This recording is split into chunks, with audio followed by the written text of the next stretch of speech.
दीपं समर्पयामि। गजानन भगवान की जय।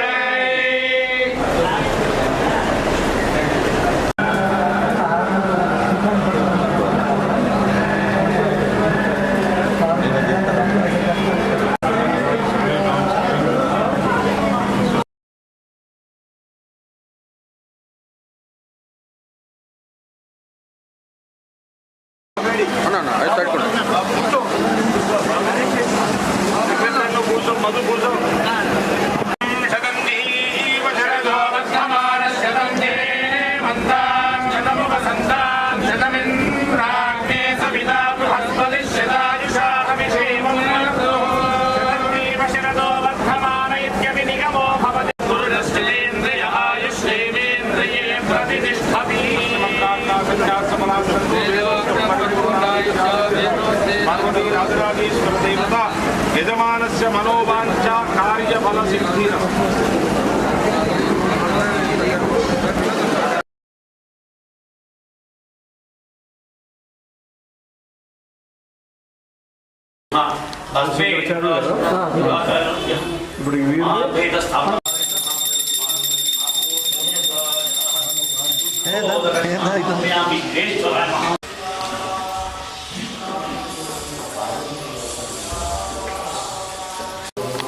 अष्टोत्तर शत लिंग प्रतिष्ठापन सिद्ध्यर्थम मनोवांछाफलितं सकल विजय प्राप्तिरस्तु विज्ञान प्राप्तिरस्तु सकल అటువంటి ఒక ఆ 108 విగ్రహ ప్రతిష్ఠ విజయవంతంగా ఈరోజు మరి ఆదిశంకరాచార్య సన్నిధిలో కూడా వారికి అఖండమైనటువంటి ఒక కీర్తి ప్రతిష్టలు అమ్మవారు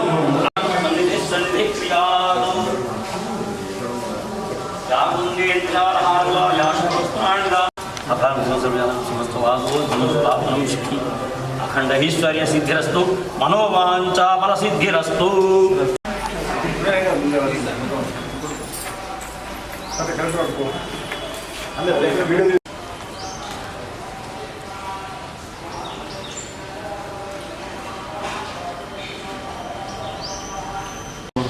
పడతారు పడుకో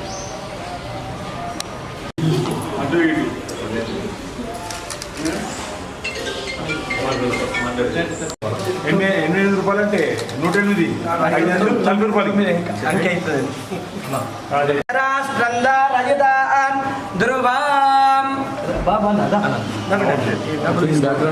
అవుతుంది. మా తరఫున ఒక విష్ణు గురుదేవో మహేశ్వర గురు సాక్షాత్ పరబ్రహ్మ తస్మై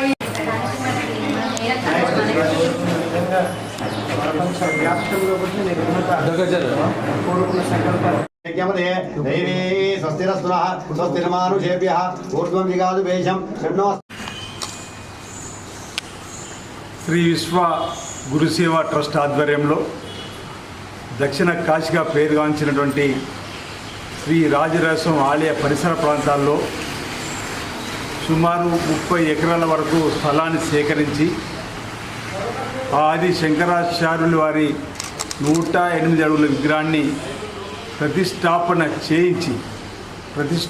చేసి గురు పరపరలో ఈరోజు గురు పౌర్ణమి పరదిన సందర్భంగా గురువులను పూజించుకునేటువంటి మన సనాతన సాంప్రదాయాన్ని గురువులు నేర్పిన విద్యతో అభివృద్ధి పద్ధతిలోకి వచ్చిన ప్రతి ఒక్కరు కూడా ఆ భగవంతుని తల్లిదండ్రిని తదుపరి గురువును కూడా సేవించుకునేటువంటి సంస్కృతిలో మనం ఉన్నటువంటి సందర్భంలో ఆది శంకరాచార్యులు గారు మరి దశ దిశ నిర్దేశాన్ని ఆధ్యాత్మికమైనటువంటి ఒక వాతావరణాన్ని పెంపొందించే విధంగా ఈరోజు అనేక పీఠాలు ఈరోజు శృంగేరి పీఠంతో పాటు అనేక పీఠాలు కూడా ఆది శంకరాచార్యులు గారి 108 అడుగుల విగ్రహాన్ని అది కూడా దక్షిణ కాశీగా పేరుగాంచిన వీర రాజన్న ఆలయ పరిసర ప్రాంతంలో ఏర్పాటు చేయాలని చెప్పి ఒక నిర్ణయం తీసుకొని ముందుకు రావడం హర్షణీయం. దాన్ని స్వాగతిస్తూ లోక కళ్యాణం జరిగే విధంగా లోకశాంతి జరిగే విధంగా ఆధ్యాత్మిక భావన ఒక క్రమశిక్షణ కూడా పెరగడానికి ఒక చక్కటి అవకాశం ఉంటుంది. కాబట్టి ఈ పరిసర ప్రాంతాలకు రావడం ఆనందదాయకం, శుభదాయకం. మన గురువులను మనం పూజించుకోవడం ఈరోజు వారు అన్నట్టుగా కారు చీకట్లను కూడా చీకట్లను కూడా ప్రారంధోలే వెలుతురు లాంతరు ఏ విధంగా ఉపయోగపడుతుందో గురువులు లేకుండా కూడా చీకటి కమ్ముకునే విధంగా ఉంటుంది. గురువుల చీకటి ప్రార్థనల విధంగా వారు చెప్పేటువంటి సూచనలు మార్గదర్శకాలు మన వ్యాస మహర్షి నుంచి చూస్తుంటే ఈరోజు గురు పౌర్ణమి సందర్భంగా అనేక దేవాలయాల్లో కూడా ఆ గురువులకు ప్రత్యేకమైనటువంటి పూజలు కూడా చేస్తూ ఉన్నాం. ఈరోజు మీ సాయిబాబా ఆలయాల్లో కూడా వెళ్ళడం జరిగింది. వీరందరూ కూడా ఒక సంకల్పాన్ని దక్షిణ కాశీగా పేరు రాజన్న ఆలయంలో ఆ విఘ్నేశ్వరుని రాజరాజేశ్వరి అమ్మవారిని కూడా ఓ సంకల్పం తీసుకొని ఈరోజు శ్రీ విశ్వగురు సేవా ట్రస్ట్కి సంబంధించిన వాళ్ళందరూ కూడా ఈరోజు ఇక్కడ వచ్చి ఈ గురు పౌర్ణమి సందర్భంగా ఓ సంకల్పాన్ని తీసుకొని ఎలాంటి ఆటంకాలు రాకుండా చూడుతారని చెప్పి మరి ప్రారంభం చేస్తున్నటువంటిది ముందుకు సాగాలని, దానికి సంబంధించి ఈ ప్రాంతంలో మరి ఆధ్యాత్మిక చింతనలో దైవ మార్గంలో ప్రజలందరూ కూడా సుభిక్షంగా ఉండాలని చెప్పి మనం ఏదైతే సనాతన సాంప్రదాయాన్ని కాపాడుతూ ముందుకు పోతున్న పరిస్థితులలో 2 మార్లు వేరే దేవస్థానం చైర్మన్గా పనిచేసేటువంటి పరిస్థితిని కూడా కల్పించిన సందర్భంలో ఇలాంటివి ప్రాంతానికి వస్తున్నప్పుడు ఓ సేవకుడిగా ముందుండవలసిన బాధ్యత నాపైందని భావిస్తూ వారికి మాట ఇవ్వడం జరిగింది. తప్పనిసరిగా ఎలాంటి ఇబ్బందులు తలెత్తకుండా ఎలాంటి ఆటంకం తలెత్తకుండా మా ద్వారా సేవను కూడా తప్పనిసరిగా ఈ విశ్వగురు ట్రస్ట్ వారు చేసేటువంటి కార్యక్రమానికి ఉంటుంది. ప్రభుత్వం పక్షాన్ని కూడా తప్పనిసరిగా అండదండలు ఉంటాయి. ప్రభుత్వ పక్షాన్ని కూడా పెద్దల దృష్టి తీసుకుని వెళ్ళవచ్చు చెప్పిన మాట సందర్భంగా తెలియజేస్తూ గురు పౌర్ణమి పండుగ పర్వదిన సందర్భంగా అందరూ కూడా శుభాకాంక్షలు తెలియజేస్తాను. అందరికీ నా హృదయపూర్వక నమస్కారం.